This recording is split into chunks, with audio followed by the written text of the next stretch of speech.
নাসিরউদ্দিন পাটোয়ারি এখন আসলে ভারসাম্য হারিয়েছে। আসিফ সাহেবরা যে ম্যাচে থাকতো সেই ম্যাচ ভাড়াটাও আমি সংগ্রহ করে দিতাম। আমাকে কথা দিল যে সে আর এগুলো করবে না।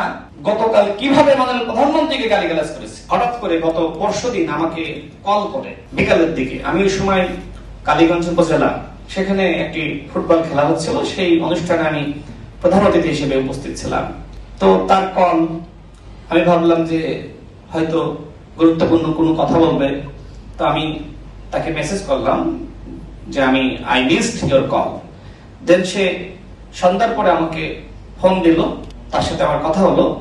সে আমাকে বলছে যে ভাই, মানে আমি তার সিনিয়র তো এই জন্য ভাই হিসেবে সম্বোধন করে বলছে যে আমি আজকে টেলিভিশন সাক্ষাৎকারে বলেছি আজকের পর থেকে আমি আসলে আর কথা বলবো না। আপনাকে অনুরোধ করি যে আপনি আমার বিরুদ্ধে বলবেন না, আমি আপনার বিরুদ্ধে বলবো না। তো আমি বললাম যে আসলে আমার এখানে ব্যক্তিগত কোনো বিষয় না, আমি যে দায়িত্বে আছি, তুমি যে প্রতিনিয়ত মাননীয় প্রধানমন্ত্রী, তার সহধর্মিণী, তার কন্যা এবং বাংলাদেশের মন্ত্রীদের নিয়ে গালিগালাজ করতেছো, বাজে ভাষায় কথা বলতেছো, তুমি যদি এগুলো বন্ধ করো আমি তোমাকে নিয়ে কোনো কথা বলবো না। সে বললো ভাই আর বললেন না, আমি ইতিমধ্যে আমার অবস্থান ক্লিয়ার করেছি, মিডিয়ার সামনে আমি বলেছি যে আমি আর কথা বলবো না, আমি চুপ থাকবো, কারণ আমার কারণে এত কিছু হচ্ছে। তো আমি তাকে সাধুবাদ জানালাম যে তোমার জন্য শুভকামনা থাকলো। এরপরে রাত 11টা-12টার দিকে তিনি আমাকে আবার ফোন দিলেন। ফোন দিয়ে বললেন যে আপনি তো আমার বিরুদ্ধে বলেছেন। আমি বললাম কোথায়?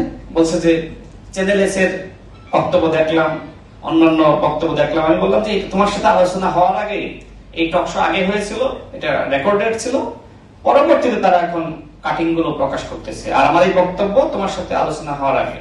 তিনি আমাকে বললেন যে আপনি আমাদের বাসায় আসতেন, মানে মন্ত্রীপাড়ায়, এবং আপনি আমাদের কাছ থেকে প্রায় 5 লাখ করে টাকা নিয়ে যেতেন। আমি তো আকাশ থেকে পড়লাম, আমি নাহিদ আসিফদের কাছ থেকে 5 লাখ করে টাকা নিতাম। এটা কি বললো? মূলত আমার কাছে মনে হচ্ছিল যে সে রেকর্ড করে হয়তো ছেড়ে দিবে, মানে আমার সহিত গ্রহণ করার জন্য।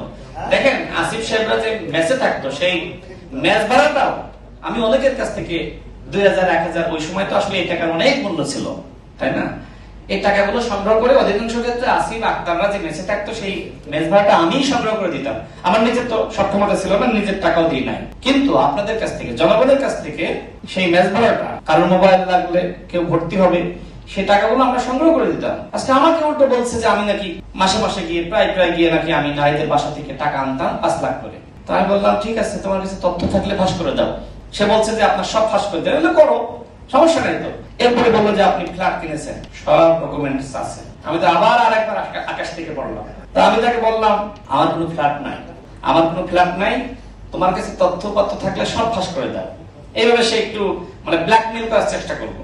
তো আমি এই বিষয়ে ফেসবুকে আমার অবস্থান ক্লিয়ার করেছি, কারণ আমার কাছে মনে হয়েছে যে আমার সাথে যেহেতু কথা বলেছে, এই ধরনের কথাবার্তা বললো, হয়তো রেকর্ড করে কোনো কিছু তারা আবার সামাজিক যোগাযোগ মাধ্যমে তারা পোস্ট করতে পারে, যে কারণে আমার অবস্থান আমি ক্লিয়ার করেছি। এবং আজকে আবার আমি স্ক্রিনশট শেয়ার করেছি। কেউ বলছে যে এটা তো মুখের কথা, প্রমাণ তো নাই। তো প্রমাণ আমি ফেসবুকে ইতিমধ্যে পোস্ট করে ফেলেছি। তো আমি আসলে মনে করেছিলাম যে নাসিরউদ্দিন পাটোয়ারি হয়তো অনুতপ্ত হয়েছে, সেই জায়গা থেকে আমাকে ফোন করেছে। এবং আমি মনে করি মানুষ ভুল করে এবং ভুলের মার্জনা থাকতে হয়। নাসিরউদ্দিন পাটোয়ারি এখন আসলে ভারসাম্য হারিয়েছে, যে কারণে আমি এনসিপি কে বলবো যে একজন মনোরোগ বিশেষজ্ঞ যদি অতি দ্রুত তাকে না দেখান, সেক্ষেত্রে পাগল হয়ে যাবে।